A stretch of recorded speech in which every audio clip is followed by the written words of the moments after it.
assalaamu calaykum. ninay Soomaalidu aad u yaqaanaan laakiin aan Soomaali ahayn, nin adduunka saameyn weyn ku leh, Robert Gabriel Mugabe. waxa uu ku dhashay 21 February 1924 tuulada Kutama Mission ee galbeedka dalka Zimbabwe. xilligaasna waxay ahayd bilo yar kadib markii deegaankaas Rhodesia oo ahaa magacii hore ee Zimbabwe uu noqday mustacmarad iyo gumaysi uu Ingiriisku haysto. dadkiisina ay la kulmeen xadidista iyo cadaadiska laga saaray dhanka waxbarashada iyo dhanka shaqooyinkaba. aabihii waxa uu ahaa najaar, hooyadiina waxay ahayd macallimad aasaaska hoose ee diinta Kiristanka, barta carruurta degmada.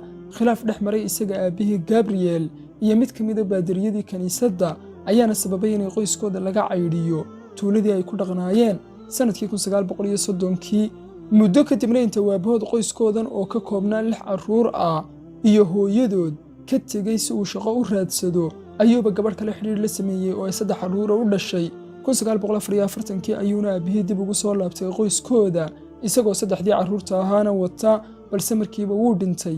mas-uuliyaddii u shaqaynta iyo dhaqaale soo xiraynta ee labada qoysna waxay dusha u fuushay Robert Mugabe. sanadkii 1949 waxa uu ka helay Mugabe Scholarship jaamacadda ku taalla Koonfur Afrika oo la yidhaahdo Fort Hare.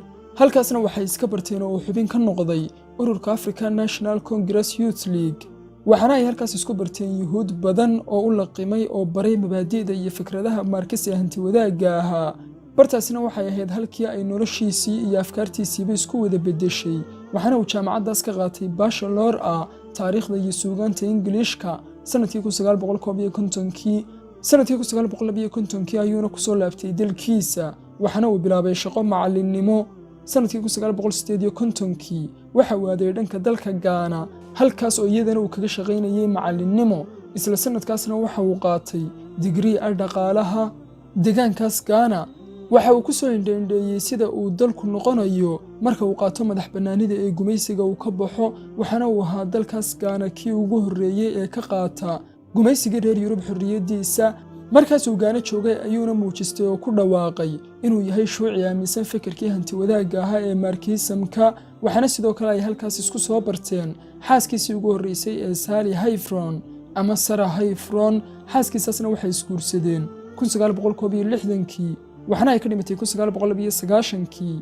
waxa uu mar labaad guursaday haddana 1996 gabadh la yidhaahdo Grace Maruvu. sanadkii 1960 ilaa 1963 waxa uu ka qayb qaatay gadoodo iyo kacdoonno la oogay, waxaana la xidhay sanadkii 1963 waxaana la xukumay sanadkii 1964 iyadoo lagu xukumay 10 sannadood.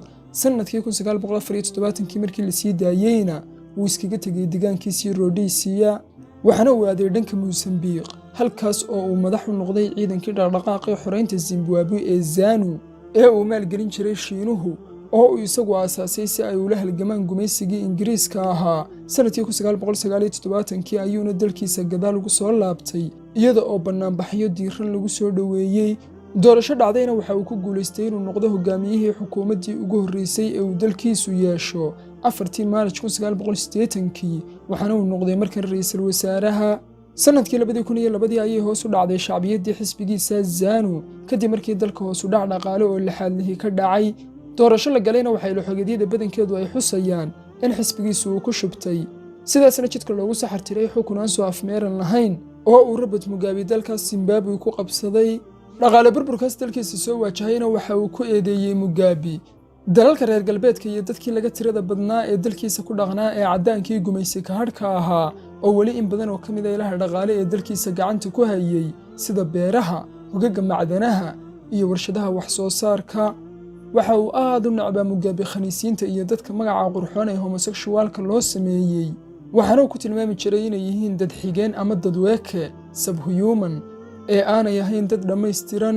waxaana uu ku sifayn jiray inay ka liitaan eyda iyo doofaarada. waxaana uu aad ugu ololeyn jiray afkaarta homophobia oo ah afkaar aad u nacab oo uga soo horjeeda khaniisnimada oo colaad ba'an u haysa. sanadkii 1999 waxaa gacanta lagu dhigay 23 janan oo shirqool afgembiya u maleegayay Mugabe. dowladduna waxay tijaabisay inay qariso, balse saxaafadda ayaa ka war heshay oo baahisay warkaas. militariga ayaana qabtay wariyeyaashaas oo jirdilay oo xidhay. qarnigan 12aadna waxaa loo aqoonsaday Robert Mugabe inuu yahay mid ka mid ah hogaamiyeyaasha ugu wareersan adduunka. ee ugu layaabsan muddadii uu dalkaas ka arriminayeyna waxa uu ku maamulayay gacan bir ah, inkasta oo haddana badanka aanay shacabkiisu kali talisnimada dareensanayn. ugu dambayntii 21 Noofembar 2017 ayay ciidanka dalkaas Zimbabwe ku cadaadiyeen Robert Mugabe inuu iskaga dego xilka dalkaas oo istiqaaladiisa dhiibo, isaguna iskuma uu sii dhajin degdeg ayuu u wareejiyey oo sidii boqoradii Carabta ma uu sameyn oo iskuma uu sii dhajin kursiga iyada oo aanay dalkiisa waxba ka xumaana uu wareejiyey xilka kadib markii uu 37 sannadood maamulayay dalkaas oo 1980 ilaa 87 uu ahaa ra'iisul wasaare, inta kalena uu ahaa madaxweyne. magacii hore ee dalkiisaas oo ahaa Rhodesiana isaga ayaa u bedelay oo u bixiyey Zimbabwe. aakhirkii waxa uu dhintay Robert Gabriel Mugabe 6 Sebtembar 2019 waxaana uu ku dhintay dhakhtar ku yaala Singapore isaga oo 95 jir ah. waxaa jira filim la yiraahdo The Interpreter oo muujinaya boqor Afrikaan oo khayaali ah balse qaabka loo dhigay uu aad ugu ag dhow yahay tilmaamihii madaxweyne Robert Mugabe. dawladdii Mugabena waxay filimkaas ku sheegtay duulaan ay CIA-du ku qaaday dawladda Mugabe. waxa uu ahaa nin aad u xikmado iyo murti badan, sheekooyinkiisana badanka uu qosol badan ku dheehnaa.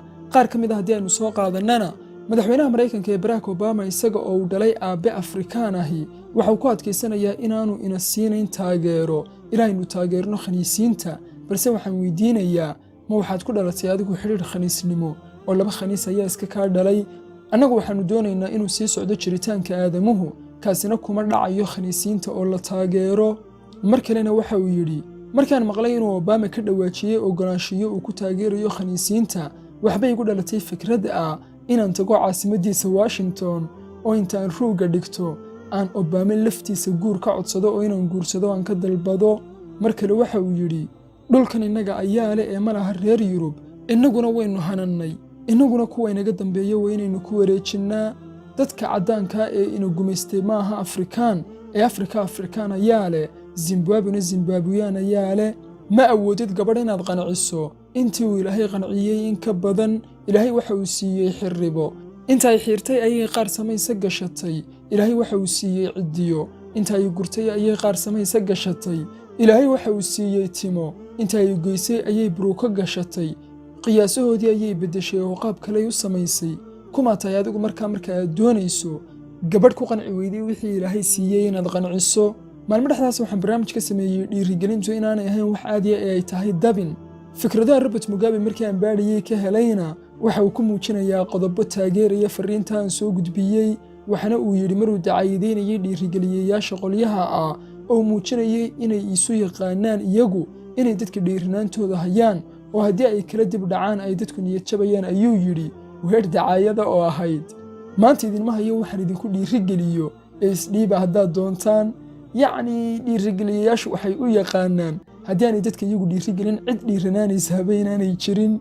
mar kale oo isla kuwaasuu dacayadeynayay isaga oo muujinaya wax kasta oo ay kugu mashquulin karaan daqiiqadaha ay ku hor taagan yihiin inay ku odhanayaan, ayuu yidhi iyadana noloshu waa sida malqacadda oo kale warba'a oo maanta ma public speaker baan noqday. sidoo kale isla kuwaas isagoo dacayadeynaya ayuu yidhi hodheelkayga waxaan ku bilaabay sufur bariisa iyo xabad tamaandho ah. yacni halka dhiirigeliyayaashu ay qofka ka yidhaahdaan wixii aad hayso markiiba ku dhaqaaq oo samee oo bilow, iyaga oo aan qofkii u sheegin in waxaan hawlo kaga hor iman karaan oo caqabado soo waajahayaan oo ay tahay inuu qorshe ku galo sida ay ugu odhanayaan qorshe la'aan iska bilow, hadda ku dhaqaaq, haddaad dib u dhigto markii ka dhabayn maysid, ayuu qodobkaasna ku muujinayaa. waxaa sidoo kale ka mid ah hadalladiisa murtida ah sidee ayaynu uga dhaadhicinaa jiilka soo socda in waxbarashadu ay ka fiican tahay burcadnimada iyada oo ay nala nool yihiin aqoon-yahano sabool ah iyo gaangiistarro hantiilayaalahi. ma jirto gabadh ka dooranaysa sixbag 6 gaadhi. taasna waxa uu yidhi maruu dacayadeynayay dhalinta ku dabar go'day jiimka isaga oo ku leh war shaqo tagoo jiimka iskaga baxa, idinkoo 6 gaadhi wata ayaa idin dhaanta, idinka oo 6 muruq caloosha ku lehe. hadallada murtida ee kale ee laga hayo waxaa ka mid ah weligeed cunsuriyaddu dhammaan mayso inta ay baabuurta cadcadi adeegsanayaan taayirrada madmadow. weligeed cunsuriyaddu dhammaan mayso inta ay baabuurta cadcadi adeegsanayaan taayirrada madmadow. weligeed cunsuriyaddu dhammaan mayso intaynu dharka cad hormaydhayno ee dharka midabada kale aad dambaysiinayno. weligeed cunsuriyaddu ma dhammaanayso inta ay dadku dharka cad u xidhanayaan aroosyada, dharka madowna geerida iyo tacsiyaha. weligeed cunsuriyaddu ma dhammaanayso inta dadka hore u bixin waaya qaansheegaha loo keeno lagu darayo liiska madow, balse waxaa oo dhammi idhibi maayaan inta aan softiga iyo tuwaalada cadcad dabadayda madow ku masaxayo marka aan xaajo guto. Robert Mugabe page-kiisa Facebook ayaad ka helaysaan arrimo badan oo qosol leh. inahaas ayaynu inaguna kaga soo koobsanaynaa dhammaan xogahan aan ka soo qaadanay. linkiyadii aynu ka soo qaadanay iyo xigashooyinkiina description-ka hoose ayaad ka helaysaan. wassalaamu calaykum.